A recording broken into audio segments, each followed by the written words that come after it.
Welcome to The Wing, the emotional and financial health check you never knew you needed. We provide tangible solutions for young women to build emotional health and wealth on their journey from school to motherhood. This is the podcast for young women in Australia navigating the big stuff: life, money, and motherhood. From high school to first homes, babies to bank accounts, we take you on an interactive listening journey that helps you make smart, empowered decisions every step of the way. Hello, ladies. Welcome to another episode of The Wing podcast. Today, our guest is Soph Smith. Now, Soph and I have only recently met through a mutual friend of ours who kindly introduced us by the wide world of social media. So, Soph was kind enough to accept my invitation and request to jump on the podcast with me and share a bit about herself before babies, during babies, after babies. Well, there's not really an after babies because that's just how we live our lives now. But she's a mum of two, she's a wife, she's just moved into a new house.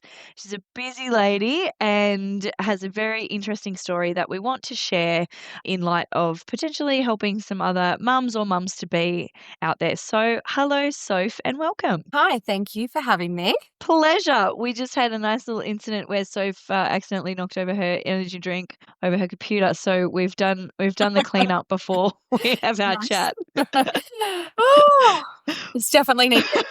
Yes, but we're ready to go. Yes, we are. So we'll jump into it, Soph, and we want to learn as much as we can about you and about your journey, because I personally have found you very interesting to follow on social, and you're very open, and you've said that, and you are that way. So I think this will be a nice conversation. So firstly, could you tell our listeners a little bit about yourself before motherhood? Okay, God, before motherhood, that feels like a lifetime ago.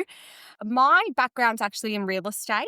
So I had been in real estate from the age of 18 through till about 33 when I gave birth to Porter. During the time of real estate, I was always interested in fitness. That was just my hobby, my outlet. I started training. I did a couple of fitness competitions, a bit of fitness modeling along the way.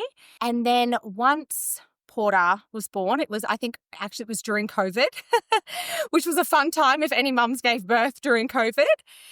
I think at that point I was kind of like, I didn't want to, it's not that I didn't want to work. I didn't want to have to feel rushed to get back into a workspace or a workforce. So I decided the year of having Porter, which was, I don't even know how I successfully managed to do it. I completed my personal training certificate, and then I also did a pre and postnatal training as well. So I have that, which is great, going through everything from perimenopause to menopause with women, pre-pregnancy, post-pregnancy, what's safe, nutrition, et cetera, et cetera. So I did that study in between nap times and nighttime, and the rest of trying to be a first-time mum, wife, managing a household, et cetera. And then that was the goal, to be able to have that where I could have that work-life balance, I guess. So that I could work from home. We created a gym, which we were very blessed to do so. It was interesting. We had a lot of money saved. We were doing a big trip to Bali, and then COVID came. So we were like, well, we can't go anywhere. Let's just invest, because we don't know what's happening. We invested in a lot of gym equipment, like really quality grade gym equipment, the same kind of stuff you see at your local gym.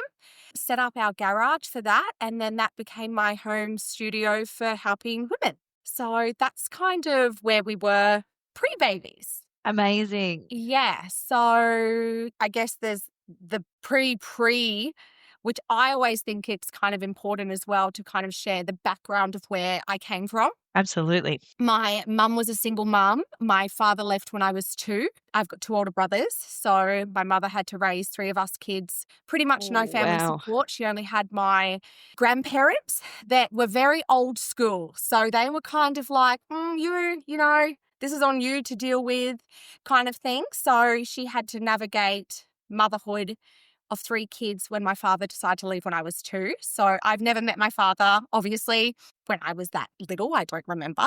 Yeah, we grew up government housing my whole life. I was either having to share a bedroom with my mother, My mother would sleep in the garage so we could have rooms for ourselves. So like growing up was not the ideal childhood, I guess, of what people, or even when people meet me and see where my husband and I are today, they probably don't understand where we've come from. And I Yeah. think that's like one of the big things that also needs to be shed along the line. Like with my journey and everything that we've been through, what I went through growing up has really made me who I am today as a person, as a mother. I guess it's why I'm so critical on myself. I'm such a perfectionist. All the things, because you don't want to be, I guess, the subject of your childhood, right? Or you Yeah. kind of do bring some of that childhood trauma through to your adult life. And I've only started to realize that since having children. Didn't even finish high school. I didn't even finish year 10. My mother tried to commit suicide when I was 15. Actually, I was almost 15. So she suffered depression. Looking back, I didn't even have a relationship with my mother pretty much from the moment she tried to commit suicide through till when I was about 26. Wow. Couldn't understand how you could do that. Like, who was going to look after us, That then started my young teenage, early adulthood life of we're going to spiral or we're going to come out the other end.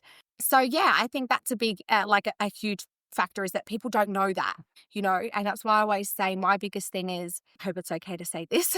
I always say, like, you just never judge a book by its cover. I don't care if you're overweight, black, yellow, green. I don't care what language you speak, homeless, the wealthiest, none of that matters to me. Everyone just deserves love and kindness. I think that too many people are so quick to pass judgment this day and age without knowing where people have come from and what their backstory is or their trauma, etc. So, yeah, that's kind of where we were there. And then I was in and out of home from 15 to probably 18, living with girlfriends, living with boyfriends, toxic relationships, all the things. When I was about 22, I separated from a long-term boyfriend back home in Queensland. I must also admit, someone who didn't finish school, okay, I had my first home investment property when I was 18. So, Amazing. first investment property when I was 18. Yes, I didn't finish school, but I had gone on to work in fashion, and I had gone on to be a 2IC, a merchandiser, and worked my way up to store manager. And this was all, I think I was like the youngest in like this state of Queensland to have worked herself up to be like the first store manager. This was for Supre, okay? Let's not get too excited about it. But back then, for someone who didn't even finish year 10. That was the shop. We love Supre. It was. It's still around today. It was the shop. So then, I used to manage the store from a Tuesday through to a Saturday. And then I worked at a leagues club at night just to be able to, I was 17 here, worked at a leagues club. I think it was pretty much every Thursday, Friday, Saturday night, and then Sunday. And then back around just to be able to keep a roof over my head. And then that kind of went on. And 23, here we are, found myself in Canberra. I mean, God, I could go on for ages about it. But the point of it is there's such a backstory to where I am now. And like you said, Soph, you said, you're having those moments, and I imagine many moments in your teens, but it's sort of like which direction could you go? Are we going to spiral? Are we going to come out the other end? Yeah. And, a lot of teenagers would experience that in different ways. And, there's always the spiral. And then it is about, how you're coming out the other end. I'm interested to know a couple of questions for you, actually. So when you became a mum, was there anything in particular from your childhood that was triggering you at that stage of your life? Like, I know that you said some of those things you didn't really take full gravity of until you became a mum yourself. Yeah. Was there anything there in particular that sort of stood out to you that you felt triggered by after you had your own kids? There was probably a lot. And look, oh my God, I'm going to try not get emotional because you know what? It's like, oh no, it's almost like therapy because you don't talk about it, right? And you kind of just you just go through life. And again, as you know, when you become a mother, you don't have time, right, to digest and process and think. especially when you add in sleep deprivation and hormone changes and night sweats and all the things, reflux and colics and can I breastfeed and not breastfeed and all the bits and bobs. I think a lot of it was more so probably when Oak came along, so second bub.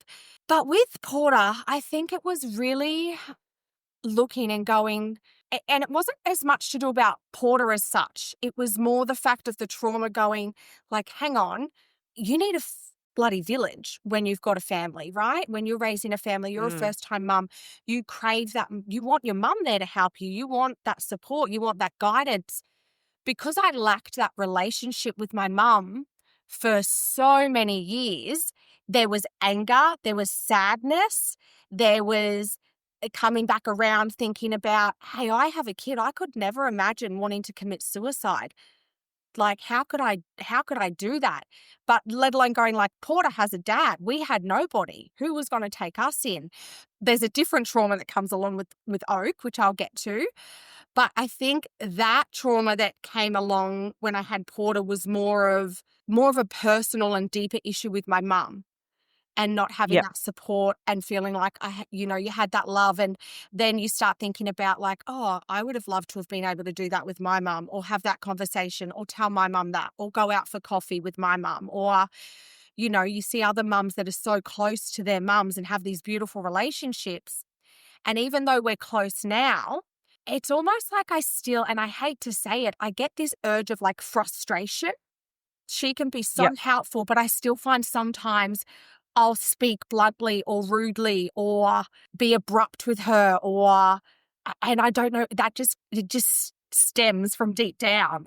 When did you end up reconnecting with your mum? So you said you had a lot of time there, many years went by where you'd sort of lost that connection because of what had happened during your mid-teens. When did you guys come back into contact, and how did that happen? There was always still contact, but it was extremely disconnected. From, Right. like I said, the age of 15 to 18, I was in and out. Like, I would rent with a girlfriend, then I'd be with a boyfriend, and then I might come back home for 8 weeks, to our government housing because I had nowhere to go, and then I would take off again. But I think it probably wasn't till I was around 26. So from 15 to 26, there was a real big disconnect. And I think the hard thing is that, and again, my mum probably suffers a lot of trauma from it as well, because I tried to have the conversation with her at one point after having Porter when she was down visiting, and she doesn't remember a lot of what I remember, but I remember it like it Wow. was yesterday. Do you know what I mean? Mm. Like, I remember it Yep. so vividly. There's like, I guess, so much depth that I could go into and instances about the childhood, etc. But that would be going a bit off subject with, where we are here with motherhood. Yeah, I think that was probably 26, which is huge. I'm 38 now, and to think Yep. even from 26 to 38, it has been a very long, slow road. When I stated that she tried to commit suicide, she suffered with alcohol as well. So there's that Yep. back. So we've got antidepressants, alcohol. So that was a huge part in it. So she has not touched alcohol, I think, since I was probably around, oh God, it would have been my early 20s. She'd not touched alcohol, But Yeah. again, you've got to think, I can remember when she was deep in with alcohol from when I was in primary school. I remember walking down the road home and I could hear music and I would be thinking, oh my God, mum's drinking again, Yeah. but the other thing is that where the forgiveness comes in from me now as an adult and as a mother, this is the big thing. When I became a mother, I literally do I think it's okay? No. Can I understand? Yes. I can understand how she would have been pushed to the brink of depression and abusing substances with alcohol, etc., to the point of being suicidal from having to raise 3 young children, 2 being boys, which I genuinely believe definitely need a male figure in their life. Having to do that on your own. I was raising 1 child and I was deep in it. And even now with 2 children and having a husband, I look back and I'm like, I can't even fathom how single mums are the real MVPs. I agree. And I Yep. couldn't even fathom how she survived. And that's where the forgiveness comes in. But before becoming a mum, I couldn't understand that. I couldn't Yeah, see that. So I think that's a big turning point as well. exactly. Your perspective changes and you start to understand exactly how many of the little things matter and how it's a 24/7 job and Yeah. it doesn't slow down. Yes. And not having, and like you said, you've had your husband there to support you and in a good situation yourself, and you've had success and you've got a good lifestyle, and Yeah. all your boxes are ticked, but how you feel Yeah. during the postpartum period and pregnancy and before that. Yeah. So it's like it's this whole journey that, yeah, it definitely puts things into perspective. And the reason I asked that question was because I've heard that in the past where we might have childhood trauma in different ways that we sort of, you kind of ignore it, or it's not a big deal. It doesn't impact your life at all. But then when people have kids, that's when things can come up. And Yes. that's when it's important to, well, first of all, recognize it Mhm. and make that association with, okay, well, hang on, this is like something that I might need to deal with. And then seeking either further help Yes. for that through psychology or counseling or anything that you can muster during that time when your energy is low and you're depleted and you've had sleep deprivation and all the other things that come with it. But being able to, you've identified it so well that, like, yeah, that was one of the not a turning point, but that was one of the times in your life that you'd look back and gone, okay, right, well, now I'm starting to connect a few dots here. Yes. And although you were not in the same position that your mum was all those years ago, like, by any means, you're still feeling the trauma that you experienced as Yeah. a child growing up. Yes. Mm. And then I found where I think probably the main trauma that triggers me is, and I could never pinpoint if this was the point of Porter turning 3. I was always told, when people say terrible twos, and I'm, Yeah. you ain't got nothing. You wait till they turn 3. That shit's wild. I still now, like, I still have this question all the time, and I ask hubby. And obviously, we'll get to the fact as well that Porter, just for listeners, has also been is on the train of getting diagnosed for ASD. So we've had several different pediatricians, psychologists, etc., people through his preschool and whatnot, speech pathology, like speech therapy, etc., have stated this. We're still on the road to getting the official diagnosis. But what I'm Right. finding is trying to figure out whether it's the 3-year-old, is it the lack of the communication and speech with Porter as well, and the ASD, is it the mixture? I'm hoping a lot of mums may relate and feel this in some way, regardless of, kids being on the spectrum or just being that age, is when Porter has meltdowns, I have mums that kind of can just stand back, ignore it, let it go. There gets to points where with Ports, they can escalate so bad. The intensity becomes so much that he can hurt himself. He like literally pops and gets like blood, like little blood vessels pop around his face Yep. and his neck from the intensity of the tantrum. And I become so reactive. I'm either cool as a cucumber and I'm that mum that's doing the gentle parenting, or I'm literally, and excuse my language, I'm so fucking explosive that I've reacted. And then I'm sitting in the corner crying because I've picked Porter up by the arm, removed him from the situation, yelled at him like, what is wrong with you? What are you, like yelled at him. And afterwards, I sit in the corner, I bawl my eyes out, I call my hubby, I cry, I'm trying to repair, I'm trying to do all the things. And it, again, took me almost 3.5 years to be able to realize this. This trauma now is coming back from my childhood again. When I used to whinge or cry, my brother used to constantly yell at me. So my Right. eldest brother pretty much raised us while my mum was working 3 jobs. And it would always be like, don't talk in that voice, Sophie. If you, like, stop using that tone of voice. Or I'd be like, this is just my voice. Or stop your whinging. And I wasn't whinging. And this is where it comes back around again, the childhood trauma with, am I so reactive to Porter because of the sleep deprivation, the age, amongst with the lack of communication, ASD. So for anybody out there that has a child on the spectrum or with ASD, when they get so badly dysregulated, especially if they can't speak properly, they pretty much lose all speech. So then he just points. So it's like a guessing game. And every time you guess wrong, the meltdown and the tantrum becomes more and more and more. And like it's so up here that it doesn't matter what you do. You want a hug, you give a hug, they kick and scream. You step away, they kick and scream. That's another thing for me that I've been working on is why am I so reactive to Porter and these moments and emotions that he's feeling? Is it from childhood trauma when my brother used to constantly yell at me? Do you know what I mean? Does it like Yeah. something that ticks in my head? It's triggering you. Triggering me, yes. Yeah. Triggers me so bad. But then there's other days I can be so calm and I'm just like, it's okay, baby. Like, come on, let mommy help you. Like, let's have a hug. Do you need a hug? I must say that was always me until Porter hit almost 3. The ASD symptoms became more observant and like exacerbated. Oak was now about 9 or 10 months of age. The sleep deprivation was like sky high. So it's trying to figure out what it is, you know? Is it a cluster FUCK? Is it all of it? Is it just the trauma?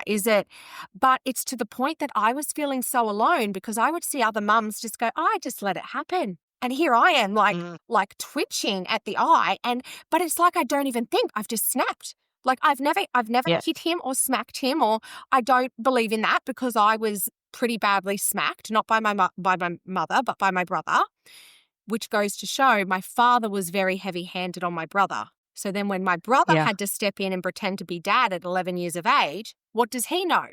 He knows, this is correct. Well, this is what was done to me. Dad was heavy-handed. Yeah. So then I copped the heavy hand, you know? So it's again, it's just a vicious cycle. So, and I think that's why I speak so much about it on my socials, and the fact of like sharing it is because I was always like, is it just me? What's wrong with me? Am I fucked up? Can I not handle being a mum of 2? Like, why did I not act like this before Oakland was born?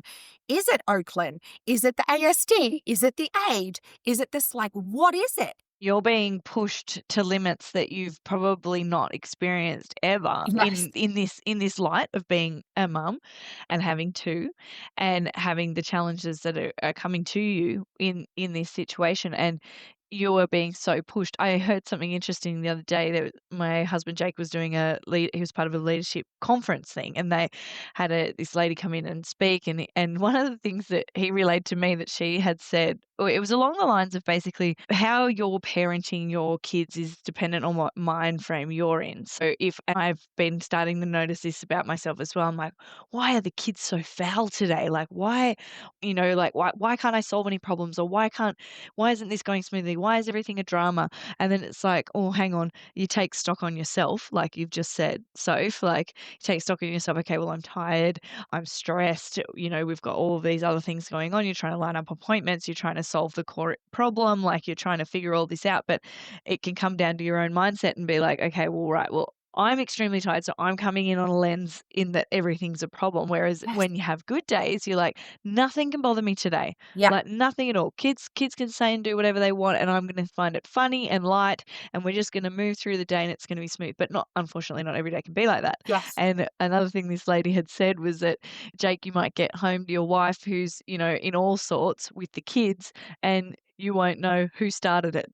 Yes. And I thought, sometimes I don't know who started it. Yeah. Sometimes I'm like, was it me? Was it the way I woke up in the morning? Was it me who started it? Or did they do something that shifted my mood? Or was it a combination of both? But I think it's a great point that you make, is that, you're trying to find a way, like you're looking internal and being like, right, well, why is this happening? What can I do to fix it? Particularly in those moments. I can imagine, like the way you're explaining, these are like, these are extreme situations where, you're watching your child in a position where he's distraught and he's upset and he's not communicating, he's not able to communicate with you properly. But in the same token, you're going crazy from the sound and just not being able to solve that exact Oak issue. pulling on me, then Oak crying. So then you've got two crying, you've got the TV going. I've slept, 4 hours of broken sleep. And that pretty much has been for the last 2 years. Mm, And I truly believe that the sleep deprivation, and this is where hubby always comes back around. He's the calm, yeah. okay, well, it is what it is. Or, babe, you haven't slept in 2 years. Like, what? Of course. I think it also comes down to is that I probably hang on to it because I'm the hardest critic, because I always feel like I want to give our children the childhood that I never had. Everything that I never had. I never grew up, the love, the nurture, the all of it, that I probably honestly put so much pressure on myself that Mm, my expectation is here. And if I'm not meeting here, then I feel like I'm constantly failing. Or yeah. yeah, it's just a constant internal battle. But I genuinely believe I'm extremely self-aware, and that's what I'm grateful for. Yeah. And I have a lot of people say to me, there's mothers out there, there's people out there that they don't care that they scream at their kids. They don't try to repair. Whenever I do lose it with Porter, I come back around and I get down to his level and I say, Bubba, mummy didn't mean to yell. Mummy's feeling all kinds of emotions today. It's not Porter's fault. This is for mummy to deal with, and I'm sorry. I Yeah. always repair, always. Mummy loves you. Okay, even when mummy gets upset, blah, blah, blah, blah, blah. Like, I really try to make a big statement with being able to repair. And you're showing him that you're human. Yeah. Like like I'm the same as you. Like I've got emotions too, Yeah. and like you said, you're coming down to his level to Yes. talk to him about Yeah. that. But the sad Mm, thing is, and this is the sad thing, I shouldn't get to where I get, regardless. We shouldn't. We're the parents, we're adults. mm, Like, I get, and the one thing that I've heard that sticks with me is kids weren't put into this world to sit in a box and be calm and not make a mess and not be loud. Do you know what I mean? I mm. chose to have children. I wanted to have children. So they should not have to put up with or have a mum yelling at them or picking him up aggressively to remove him from a situation because I'm triggered by him being a child. You know what I mean? Yeah. And Yeah, that's what yeah. eats me alive. It wasn't his Mm, choice to be brought into this world, it was mine. So mm. it's my job to do better.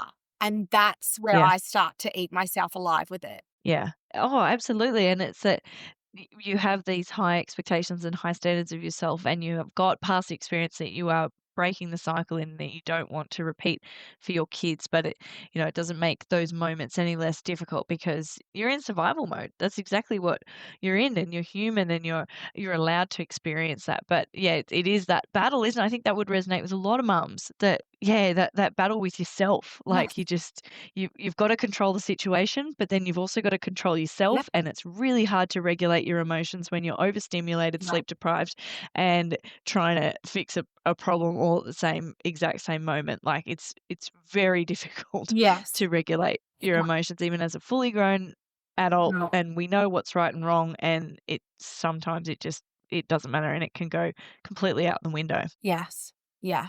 And I just feel Yeah. like sometimes it's a little bit more than I would like to admit. Look, no, Soph, I think it's amazing that you're speaking about this because every single person listening to this would be able to relate in one way or another. Look, I certainly can. I'm picturing it's always in my kitchen. I've referenced this a few times, but I'm always picturing myself in my kitchen and someone's doing something and someone's doing something else, and then one starts crying, and then my daughter at the moment goes up to my son and she knows what triggers him, but she just screams at him and he cries. And so she does it now on purpose to get a reaction. And then, like you were saying before, then you've got two crying and two Yeah. pulling at you. And And how old's your our daughter? daughter, she's nearly 2.5, and our son's nearly 1.5. Funny you say that because that's what Porter has started doing to Oakland. Yeah, really So I interesting. I thought it was just I didn't know if that's normal, but that's what he started Mm, doing. getting up in his face, being really loud, and then Oakland starts To just cry. having a meltdown. Yeah. Because it's like, get out of my space. And I'm yelling at Porter going, Porter, Bubba, how many times do I have to tell you? I'm like, if you're in his face and he's crying, it means he doesn't like it. And then I'm like this to him this morning, you have no social cues. And I'm like, he doesn't even know what the fuck a social cue is, Sophie. Like, it's this. And then I messaged Tuppy and I send him a photo and I'm like, this Porter's destroyed his room and gone, brother wants to play.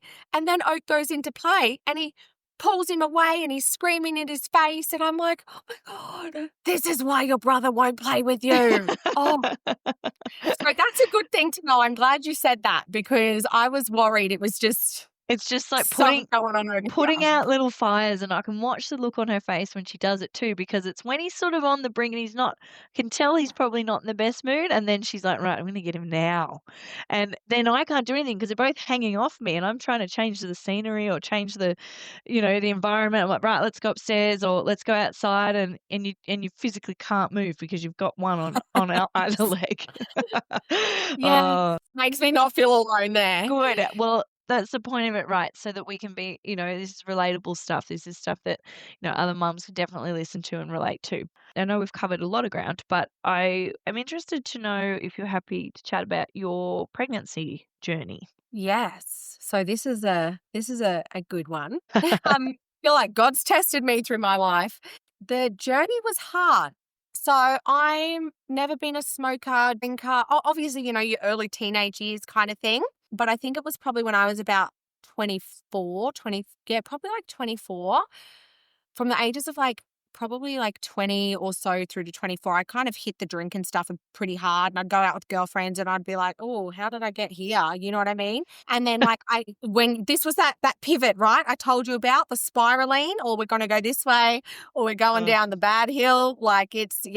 So that's where I was there. And my one thing that stopped me, and still to this day, I don't drink. If I do, I'll have a glass of wine at dinner that we never have because of kids and no family, or at that wedding that you might go to once every 3 years that you get invited to, because of the fact that I was so worried that if I continued to drink, I would become an alcoholic. So even still to this day, the reason why I don't drink is that mentality of what I grew up with. I don't ever want my children to be in a house where we're sitting around having drinks, and which is fine, totally acceptable. But for me, I don't want my children seeing what I see, regardless of how it may look. So I was never a drinker, smoker, really, from the ages 23 onwards. Very healthy, always active. I would have extremely severe periods, very bad period pain. To the point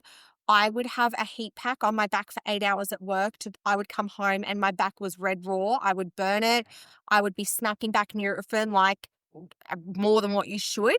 I went to several doctors saying this is how bad I'm bloating, having sex hurts. I can't even stick tampons in properly. TMI, I know, but we're all here for it. Well, I am. A lot of things. And I always used to think something was wrong with me. I'm a grown woman. Why can't I put a tampon in? Why does it hurt having sex this way? All the things. And I physically remember going to the doctors, and there was this doctor bouncing on a medicine ball. And I was in the peak of my fitness. I'm quite fit, okay? He looked at my stomach and told me I need to lose weight. Anyway, little did he know, I went to a female doctor that actually decided to pay attention, looked at my stomach instantly, said to me, that's not normal, and sent me off for a MRI, internals, externals, everything. And then they had noticed some abnormalities and some fluid around my uterus and all that type of thing. Went to a gynecologist, did an internal, found out I had endometriosis. So big one that women don't know. And I've probably had this from my teenage years because I've suffered from as young as I can remember. And the bloating is so severe. Even now, I can have a full 6-pack one day. And then as soon as I start ovulation, right through to my period, and the endo warrior decides to pop up and cause some havoc, I look like I'm 6 months pregnant. Yeah. Little did I know this would have been the cause to our fertility journey, and many, many losses, prior to having a successful IVF transfer with Porter. Yeah, wow. Yeah, so I have had in total 7 losses with being onset early miscarriages or chemical pregnancy. So where pregnancy tests would come up positive, it would be like within the first 4 weeks, and then, you'd get the positive. I always knew before my period would come that I was pregnant. And then the HCG blood test Yep. either just not rise, but obviously it was still so early. They do state like within the first under 4 weeks, they kind of classify more as a chemical pregnancy, whereas, you might get your faint positives and you might get a couple of them and then it just dies off and then you get your Right. period. So because Uh-huh. it's almost like it's doing its thing, but it's not quite doing its thing. The other miscarriages I had were all before 12 weeks or then onset early, like I wouldn't even make it past like 6 weeks. So Right. that was quite traumatic because every time we fell pregnant, I would have the utmost excitement. And then poor Dustin would be at the point where there was no excitement because he didn't want to Yeah. get excited. Invest in it. Yeah, probably wasn't until about after my 4th or 5th miscarriage that I kind of like the crying stopped. You hopes you don't get as excited until you get to that 12-week mark, etc. So that happened, and then obviously we'd gone through the process. So that'll happen pretty much. 4 of those happened before going through IVS and finding out I had endometriosis. So Right. then when we went in for surgery for endometriosis, this is the real kicker. I went in, I had surgery, I had the pre-op where they do a quick internal look before the surgery, which was 2 days later. Guess who was pregnant again? Oh my Me. God. The Yeah. gynecologist seen the embryo, seen him there, and he said to me, I remember laying there with my legs up. He's like, could you be pregnant? And I was like, well, funny you say that. I have X, Y, and Z. Anyway, again, a little bit of glimmer of hope because, I was like, oh my God, wow. Blood tests, just the HCG wasn't rising. So Yeah. then we got me in for surgery. We also did a DNC as well to Yep. obviously remove Yep. everything. We flushed out my tubes. When they got under, usually it's like anywhere between like a 30 to 45-minute surgery kind of thing. They had to give me what do you call it when they put you back Nick? under? That thing, yes. Yep. Because it was so severe. So it Wow. was all attached to my pelvic floor, my bowels, my uterus, my ovaries, which is why I had so much severe bloating. Sex was so bad. The pain every time I had my period was located in my back. Yep. Sometimes even doing number 2s hurt. Yep. All of the things. It was, so severe that the surgery time ended up double. I think it was like an hour and a half or something. They pretty much had to cut through my belly button. My belly button doesn't look normal anymore. And then I have 4 other insertions, Wow. only 2 keyholes. So they usually do 2, like it's usually keyhole, but they had to kind of slice me to get in there to clear it all out. So then from that moment, then had to start our process of our fertility journey with Janaea here in Canberra. Yes. So we had to undergo all that. And then we started IVF. Wow. What a journey. Yes. Wow. So can you tell us a little bit more about your IVF journey? Yeah. So I shared this actually all throughout my social media as well. It was like definitely was a journey. I want to say firstly to any women that are going out there, like it is okay to feel your feelings, be in your feelings. It is okay to be upset when a friend is pregnant. And it's okay to say to them, I am happy for you, but it makes me sad. Yeah. It is okay. I remember having all these girlfriends falling pregnant around me, literally trying for a month. Bang, 4 weeks pregnant. I'm like, you just have to look at a penis and you're pregnant. And I'm over here. You know what I mean? I think it was $25,000 by the end of it, just for Porter, between the process of the IVF, all the treatments. I think Medicare rebated. It was like $5,439 and some cents. I remember to the exact amount because I was like, this is insane. Dustin worked every single day, even if there was a Sunday open. So sorry, I should say 6 to 7 days a week for a year straight, just to be able to save the money for us to go through this process. Yeah. So that was a huge thing. We wouldn't have achieved this if it wasn't for hubby working nights, days, weekends, because it is such an expensive process. We did all the treatments, went through all the egg retrieval. Again, it's it's such a journey because you have weeks of injections, weeks of taking tablets. I didn't feel like I was in my own body. It's almost like a postpartum effect. You've got highs, you're happy, you're sad, your skin's breaking out, you're bloated, you're full of fluid, you don't recognize who you're looking at, you're angry, it's everything. It's all the emotions, all to go in to have an egg collection done, praying to God that you have eggs, because if you don't, you've got to go through the whole process again. We went through, we had our egg collection, had a fantastic amount. I think it was about 16. And then that kind of dwindles down over the days. So we went from 16 to 6. 2 ended up not becoming viable. So we had to obviously discard them. And then I ended up having, and forgive me because I can't remember the medical term for it, but OHS or something. It's like overstimulation of your ovaries. So they then didn't want to do the transfer because my levels were through the roof, and it can make you extremely sick, like put you in hospital. I was having to drink 7 liters a day and be bedridden for a week just to flush water through my ovaries and my system so I didn't end up in hospital. And I remember sitting in the clinic and saying to our fertility doctor, I was all ready. We were so excited. This was D-Day. I got my cap on, no knickers, sitting there in my white gown, hubby's next to me. And I'm like, snap, like, this is it. We've been waiting for this. And she walks in and she's like, oh, we can't do it today because of my overstimulated ovaries. And I was like, this ain't fucking going down. And I was like, okay, so tell me more about it. We're not just doing this. Like, this by now has been a 3-month journey just through the IVF process of medication, needles. And I'm talking anybody else that's been through this, blood tests every second day, internal scans every day to check your eggs. Like, I was driving there at 7:38 in the morning, then driving back to work. And then it is so exhausting. I remember sitting there saying to her, so what's the outcome? What happens to me and what happens to the embryo? She said the embryo would be fine if we did the transfer, but it's yourself. You could end up in hospital and be very sick. And I said, if I end up in hospital and I'm very sick, will that affect the embryo? She said, no. I said, I want you to do the embryo transfer. Yes. And then we came to an agreement. She said to us, I will do the embryo transfer if you get the rest of the embryos tested. Mind you, it's all like an extra $5,000 to get them genetically tested.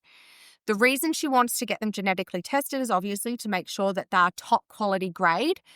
So when you go to transfer, there's a higher, success rate. Anyway, for any women out there, and I say this regardless of what you're going through motherhood, your intuition as a woman, as a mum, is so on point.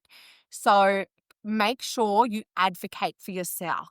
And that's one of the biggest things I've learned through the process of my endometriosis journey, through to the IVF journey. Even now, going through this journey with Porter and ASD, I'm like a motherfucking wolf. I can be the kindest person, but I tell you what, when I say something is going down or something's not right, you listen. And I think as mothers and as women, you really need to tune into that because we are so connected.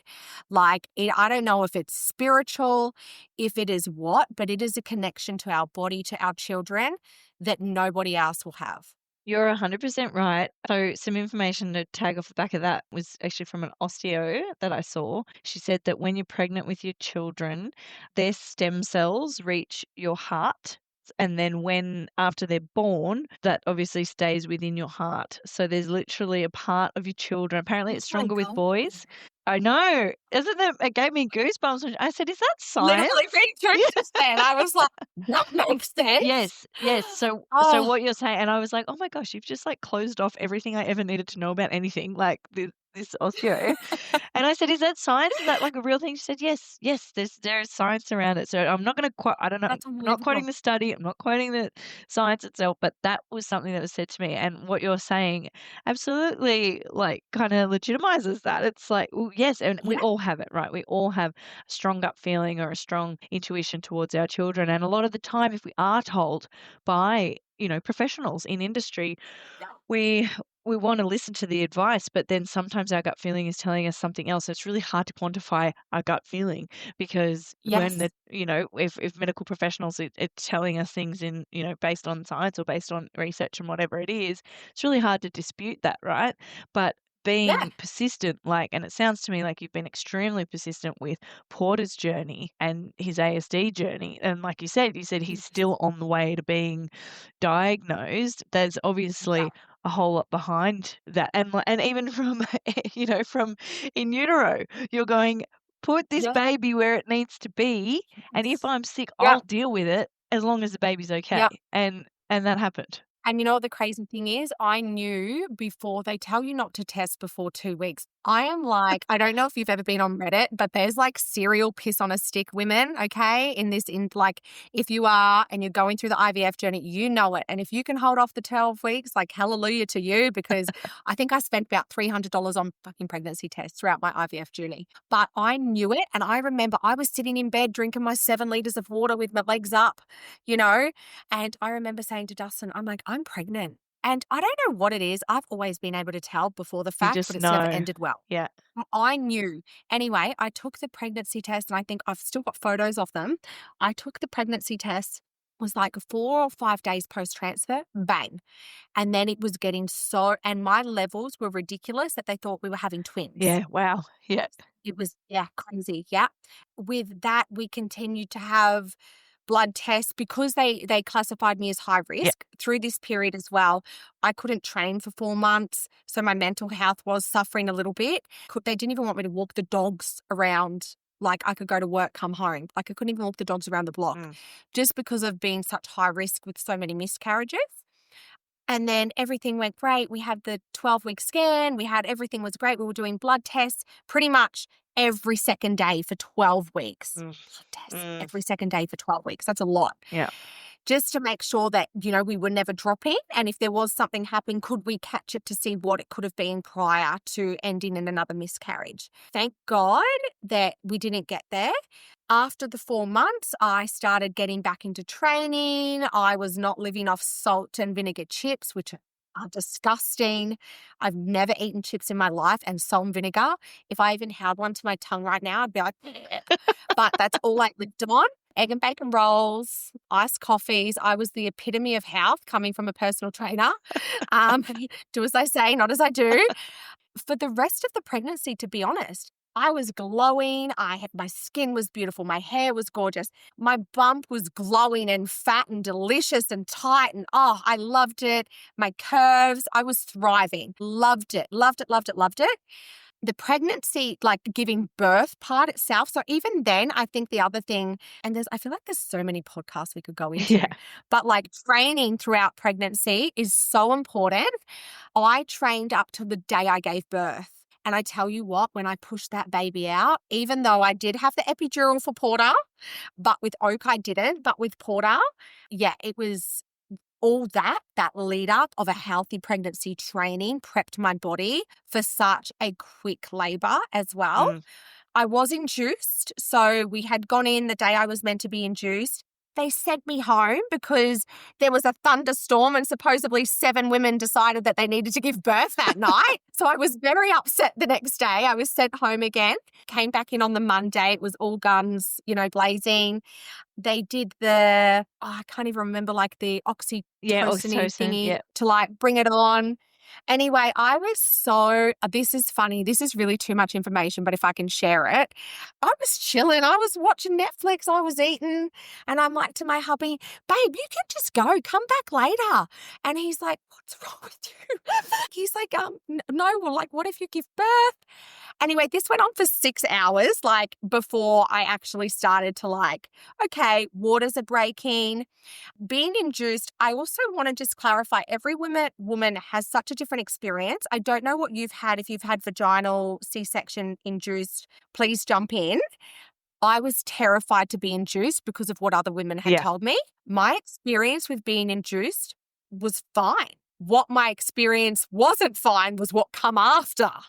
So being induced was not scary. I just want to put that out there if anyone knows that they're being induced and you're a little bit scared because, you've been told X, Y, and Z. It's nothing to be scared of. I think regardless of what happens through our labor, delivery, etc., you can never be planned. So when people said to me, are you doing child classes and birthing classes? Nah, I'm winging it.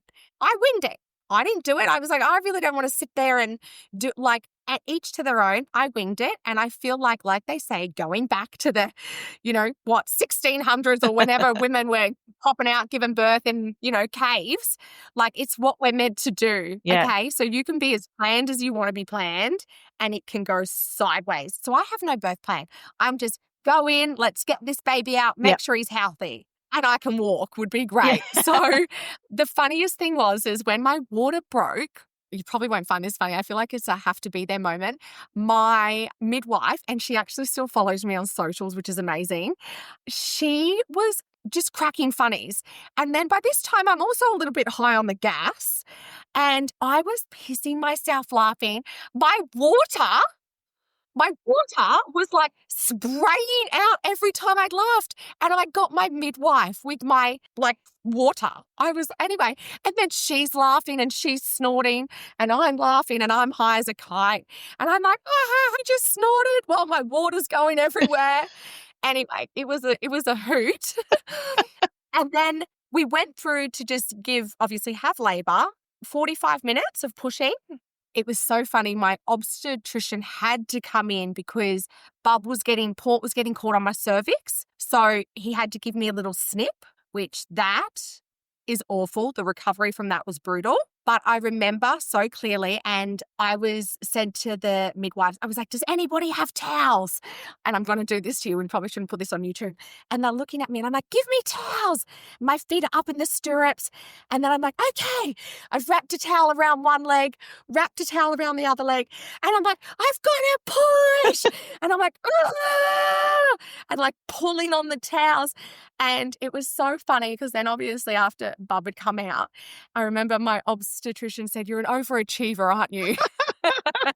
He was like, you haven't experienced a birth like that.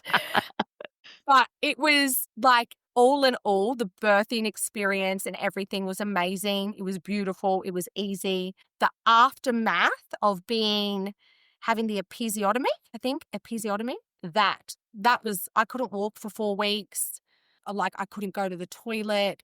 I had to be not stitched. They had to use Glue? what do you call it? No, it was almost like a little fire thingy to burn me. Fuse you back together. That's it. They had to fuse me back together.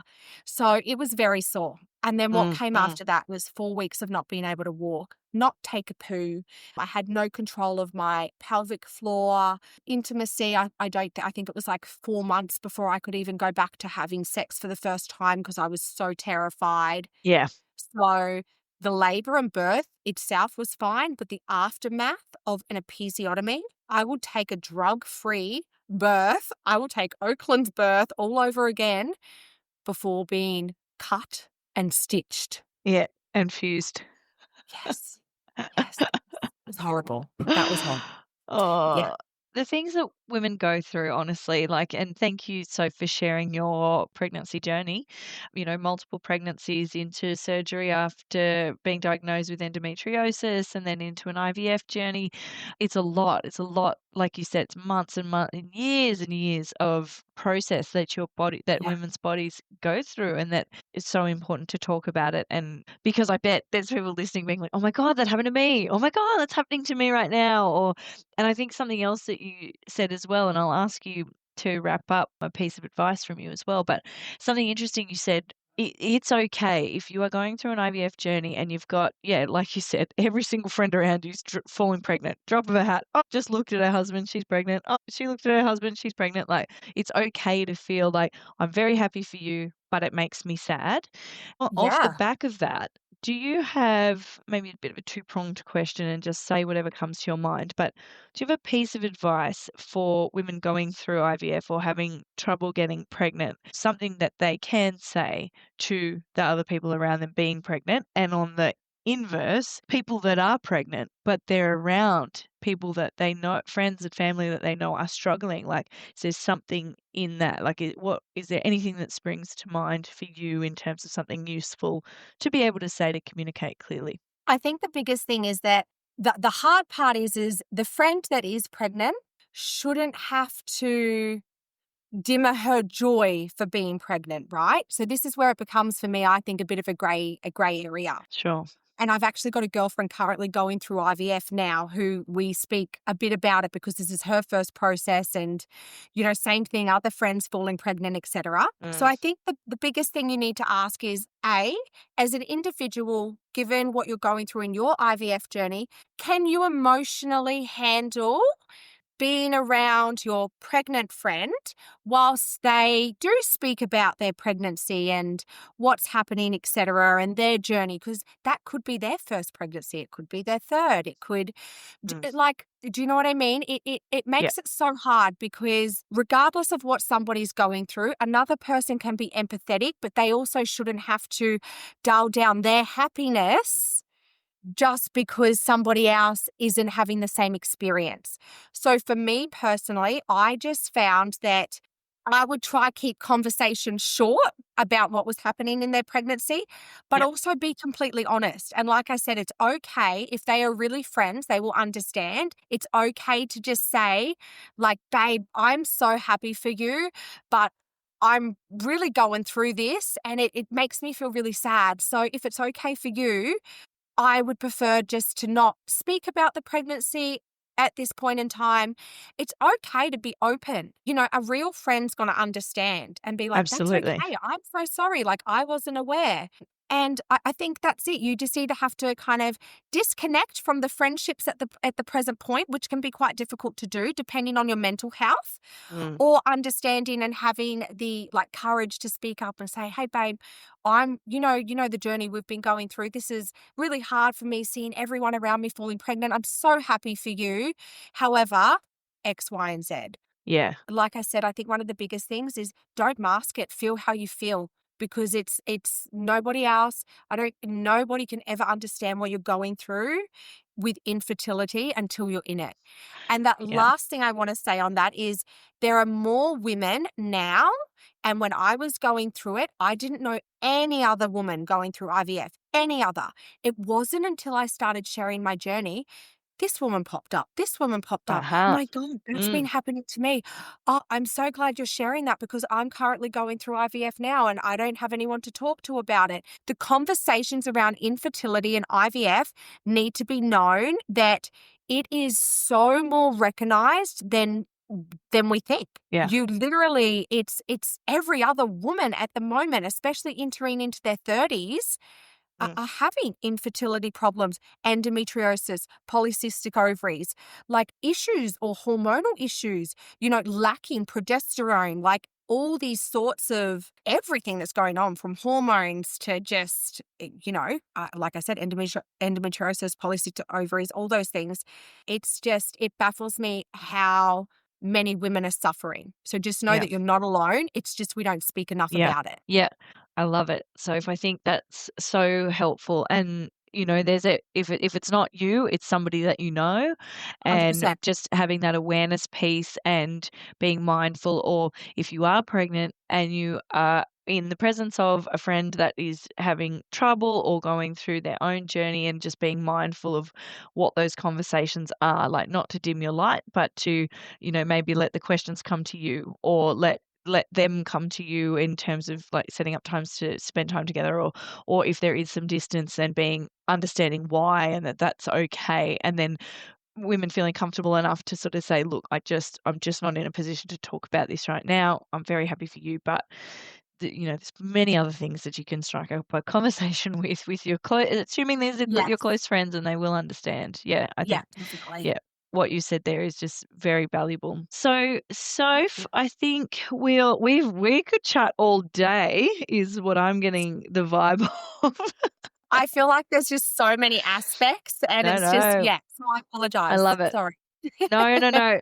Look, and considering, listeners, this is the first time Soph and I have actually met on this podcast. And you ask the right questions and you have the right conversation, create the right forum. And these are the types of conversations you can be having with friends and family that are going through similar things, or that have had journeys that, at the very beginning, Sophie said this is like therapy. And it is. Speaking with friends is like therapy. Like opening up little Pandora's box and just seeing how far you get is sometimes a really nice way way to connect and share stories. And we really hope, Soph and I really hope that we have shed some light on some different topics and maybe opened up some thinking for some of our listeners, and making sure that we're able to help and continue. So, Soph, thank you so much for being on the Wing podcast. Thank you for having me. My absolute pleasure. I'm going to share a link to Soph's social pages as well, so that you can go back, ladies, and have a look at her beautiful, luscious bump, as you earlier explained. I did, and I thought, oh my gosh, look at her pregnant. This is amazing.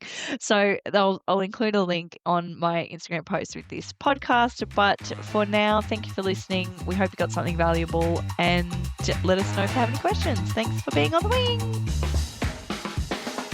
Enjoyed the episode? Hit follow and check out _wingpod Oz on Instagram for a dose of wisdom getting you on the right path to success.